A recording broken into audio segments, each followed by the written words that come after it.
Welcome back to Bad Things in History, where you get to watch the writers slowly strip me of any remaining hope and joy, week after week. In the United States, you have certain rights which are guaranteed under the Constitution, or at least that's what people are told.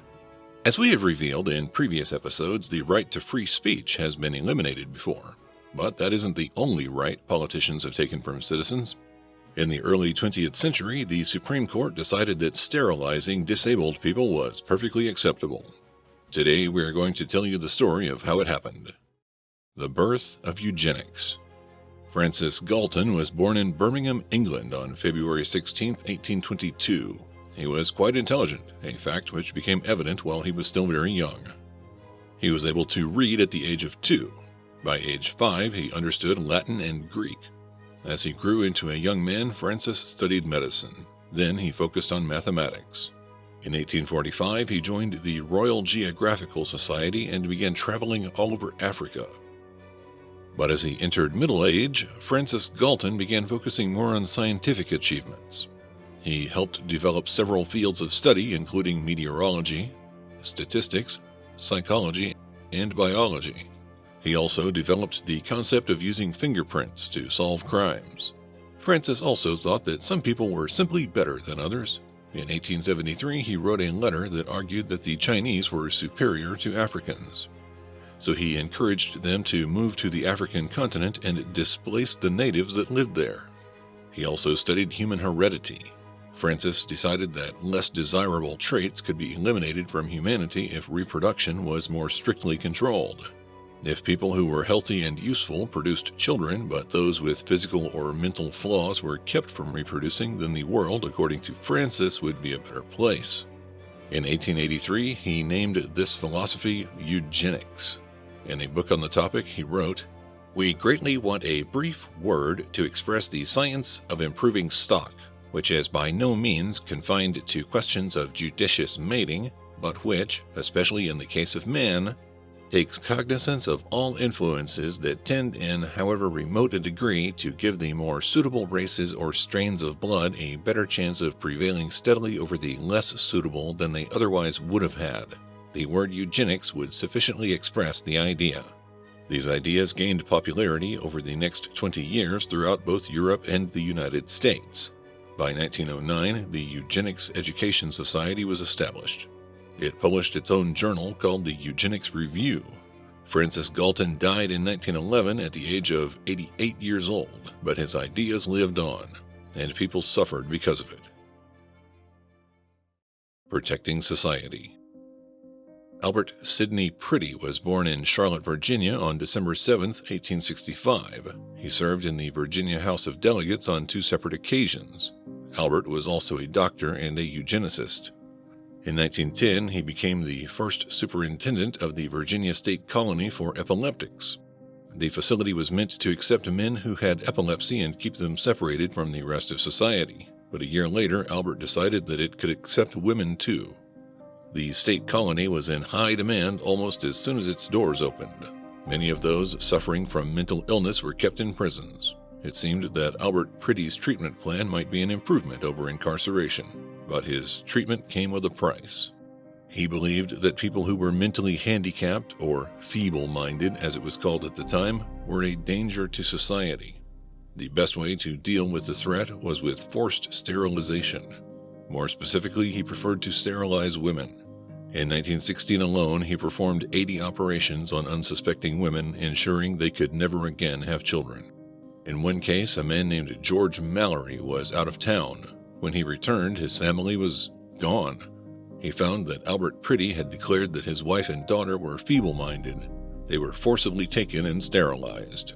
George filed a lawsuit and forced Albert to release them, but he never received any financial compensation, nor was Albert ever held accountable for ending the Mallory family line. Albert was furious that a lowly man like George could sue him, but it didn't stop his desire to stop unsuitable women from having children. According to Albert, immoral women who were too promiscuous also needed treatment. In one case, he sterilized a 16-year-old girl because she liked talking to boys too much. Still, there were limits to what doctors could legally do to their patients. That was fixed in 1924 when Virginia passed a new law giving doctors the authority to decide when to sterilize women. But the eugenicists weren't sure if the law was enough to protect them, so they came up with a unique plan. They would find the perfect test case for this new law. Then the eugenicists would take it all the way to the Supreme Court, making sure they represented both sides of the argument. Carrie Buck.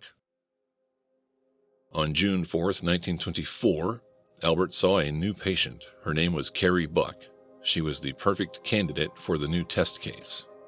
Carrie was born in Charlottesville, Virginia on July 3, 1906. Her mother, Emma, had 2 other children after Carrie was born. Each of them had a different father. Emma was committed to an institution after being accused of immorality and prostitution. Carrie was then placed in the care of foster parents. On March 28, 1924, Carrie gave birth to a daughter out of wedlock. The reason she got pregnant was due to being raped by a foster cousin. Her adoptive family was embarrassed by the incident, so they had Carrie declared incompetent. She was then put under the care of Albert Priddy. Albert wanted to sterilize Carrie, but before doing that, he wanted to ensure the courts were on his side. To help with this, Irving P. Whitehead was assigned to serve as Carrie's attorney. He was also a eugenicist, a conflict that was never considered a problem by the courts which heard the arguments. The case had to be tried in Virginia State Court first. Albert Priddy never got to see the results of his efforts. He died suddenly on January 13, 1925. This didn't stop the case against Carrie, though. Albert's successor, John Hendren Bell, continued the fight. When Carrie's case was being considered, the prosecution called several witnesses to prove their claims. They showed that Carrie had once been caught writing notes to boys. This made her promiscuous, something for which other women had been sterilized before. The lawyers also used bad grades to show that Carrie was mentally challenged and couldn't take care of herself. She had actually had average grades before becoming pregnant, but witnesses who could testify to this fact were not called. Additionally, they showed that Carrie's mom, Emma, was not only a loose woman, but she was also not very intelligent. The prosecutors tried to claim that Carrie's daughter was mentally handicapped as well. 3 generations of this was enough, prosecutors declared. Society would benefit from ensuring that this family line could not continue. Irving P. Whitehead, Carrie's lawyer, did nothing to defend his client. He rarely cross-examined the witnesses, nor did he ever call anyone who could dispute the prosecution's claims. Whitehead also made it a point never to bring up the fact that Carrie was raped. The courts in Virginia ruled against Carrie, and so did the U.S. Court of Appeals. Law of the Land. In 1927, Carrie's case was heard by the U.S. Supreme Court. One of the justices who heard her case was William Howard Taft, who was also a former president. In 1915, he had written the introduction to a book about eugenics. Oliver Wendell Holmes, Jr. was another justice hearing Carrie's case. He was also fond of eugenics. In 1921, he told a colleague that he had no problem restricting propagation by the undesirables and putting to death infants that didn't pass the examination. Irving Whitehead continued to represent Carrie, though he did little to defend her. He argued that her 14th Amendment rights were being violated. However, he still didn't bother calling witnesses that could have proven Carrie was competent. On May 2nd, 1927, the Supreme Court, in an 8-1 decision, upheld Virginia's sterilization law. They said the case brought before them wasn't actually questioning whether sterilization was legal. Rather, it claimed that Carrie's right to due process had been violated. The Supreme Court ruled that there was nothing wrong with the process used to remove her reproductive rights. Oliver Wendell Holmes, Jr. wrote the majority decision for the case, which said, "We have seen more than once that the public welfare may call upon the best citizens for their lives. It would be strange if it could not call upon those who already sap the strength of the state for these lesser sacrifices, often not felt to be such by those concerned, in order to prevent our being swamped with incompetence. It is better for all the world if, instead of waiting to execute degenerate offspring for crime, or to let them starve for their imbecility, society can prevent those who are manifestly unfit from continuing their kind. The principle that sustains compulsory vaccination is broad enough to cover cutting the fallopian tubes. 3 generations of imbeciles are enough." John Bell operated on Carrie on October 7th. He performed a tubal ligation, which ensured she could never again have children. Carrie's loss in court had far-reaching consequences for the rest of the United States as well. At least 30 states created their own laws which allowed for criminals and the mentally ill to be sterilized. As many as 70,000 people had their reproductive rights legally removed. The success of the eugenics movement in the United States had far-reaching consequences for the rest of the world as well. A sign of the times. The Virginia law became a model for enacting sterilization laws not just in the United States but in Germany as well. On July 14, 1933, Nazi Germany passed the Law for the Prevention of Hereditarily Diseased Offspring. It was based on the law Virginia had passed but was more far-reaching. The German law applied to every citizen. Anybody who suffered from any disability at all could be forced into a medical procedure that removed the ability to reproduce.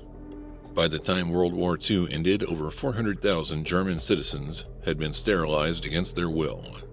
The end of the practice in Germany didn't stop it in the United States. Medical professionals who believed in eugenics continued operating on people well into the 1970s. Their ability to do this without legal limits was finally stopped in 1942 by the case Skinner v. Oklahoma.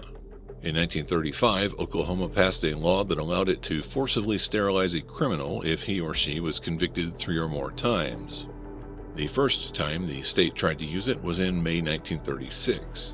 The prison broke out into a riot, and the convict who was supposed to be sterilized escaped before the procedure could be carried out. The state of Oklahoma tried sterilization again in October for a prisoner named Jack Skinner. He had been convicted of stealing chickens twice and once for armed robbery. Skinner appealed the decision all the way to the U.S. Supreme Court. The Supreme Court decided unanimously that this punishment was a violation of the 14th Amendment. Justice William Douglas wrote, "Oklahoma makes no attempt to say that he who commits larceny by trespass or trick or fraud has biologically inheritable traits which he who commits embezzlement lacks. We have not the slightest basis for inferring that line has any significance in eugenics, nor that the inheritability of criminal traits follows the neat legal distinctions which the law has marked between those two offenses. In terms of fines and imprisonment, the crimes of larceny and embezzlement rate the same under the Oklahoma Code. Only when it comes to sterilization are the pains and penalties of the law different. The Equal Protection Clause would indeed be a formula of empty words if such conspicuously artificial lines could be drawn." The ruling only made sterilization illegal as a punishment for criminals. For women like Carrie Buck, it was still allowed. However, the legal atmosphere caused many doctors to become apprehensive about using the procedure. They didn't want to take a chance and operate on a patient illegally. Carrie Buck's only daughter died of measles in 1932. Carrie lived until January 28, 1983, but she was never able to have more children. In the few interviews that she gave, Carrie always expressed how much she wished she could have had more children. The last forced sterilization performed in the United States was in Oregon in 1981. The law allowing it was finally repealed in 1983. The ruling from Buck v. Bell still stands today. Although it isn't commonly practiced, technically it's still legal in the United States to sterilize people against their will. What do you think about this story? Does it make you angry? Or have you watched our channel long enough that the horrible nature of humanity no longer surprises you at all? Either way, tell us what you think. Although we don't necessarily want you to like this story, it would be helpful if you hit that little thumbs up icon. That way other people can suffer as you have. Spread the love. As always, thank you for watching Bad Things in History.